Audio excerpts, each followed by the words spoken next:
ಹಿಂದೆ 2005ನೇ ಇಸ್ವಿನಲ್ಲಿ UPA ಸರ್ಕಾರ ಮನಮೋಹನ್ ಸಿಂಗ್ ರವರ ನೇತೃತ್ವದಲ್ಲಿ ತಂದಿದ್ದಂಥ ಮಹಾತ್ಮ ಗಾಂಧಿ ಉದ್ಯೋಗ ಭರವಸೆಯ ಯೋಜನೆಯನ್ನು ರೀಫಿಲ್ ಮಾಡಿ ಅದನ್ನು VB ಗ್ರಾಮ್ಜಿ ಕಾಯ್ದೆ ಎಂಬ ಹೊಸ ಕಾಯ್ದೆಯನ್ನು ಜಾರಿಗೆ ತಂದಿದ್ದಾರೆ.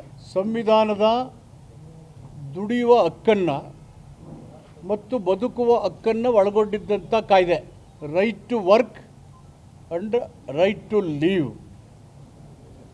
Employment guarantee to the rural people. ಆ ಉದ್ದೇಶ ಇಟ್ಕೊಂಡು ಆ ಕಾಯ್ದೆಯನ್ನು 2005ನೇ ಇಸ್ವಿನಲ್ಲಿ ತಂದಿದ್ದರು. ಸಂವಿಧಾನದ 73ನೇ ವಿಧಿಗೆ ತಿದ್ದುಪಡಿಯನ್ನು ತಂದು 73 ಮತ್ತು 74 ಅಧಿಕಾರ ವಿಕೇಂದ್ರೀಕರಣದ ವ್ಯವಸ್ಥೆಯನ್ನು ಜಾರಿ ಮಾಡಿದರು. ಇಡೀ ದೇಶದಾದ್ಯಂತ ಹಣಕಾಸಿನ ಅಧಿಕಾರ ಮತ್ತು ರಾಜಕೀಯ ಅಧಿಕಾರವನ್ನು ನೇರವಾಗಿ ಸ್ಥಳೀಯ ಚುನಾಯಿತ ಸರ್ಕಾರಗಳಿಗೆ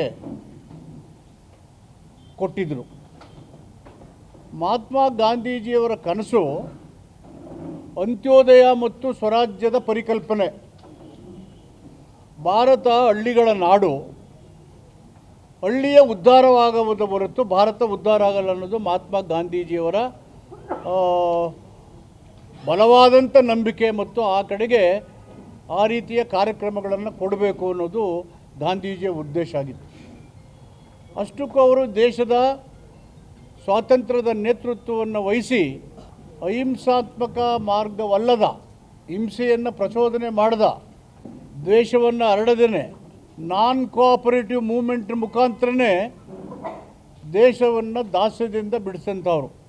ಅದನ್ನು ಕಂಡಂಥ lord Mountbatten, last governor of India, British ಸರ್ಕಾರದಲ್ಲಿ ಅವರು ಹೇಳಿದ್ದು, ನಾನು ಯೇಸು ಮುಖಾಂತರ ಒಬ್ಬ ದೇವರನ್ನು ಕಂಡಿದ್ದೆ, ಆದರೆ ಮಹಾತ್ಮ ಗಾಂಧಿಯವರನ್ನು ನಾನು ನೋಡಿ ಭೇಟಿ ಆದಮೇಲೆ ಇಬ್ಬರು ದೇವರಿದ್ದಾರೆ ಅಂತೇಳಿ ಲಾರ್ಡ್ ಮೌಂಟ್ ಬ್ಯಾಟನ್ ಹೇಳ್ತಾರೆ ಮಹಾತ್ಮ ಗಾಂಧಿಯವರು.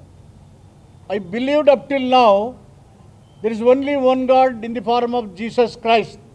Now after Mahatma Gandhiji led the freedom movement with a non-cooperation movement, I am seeing two gods.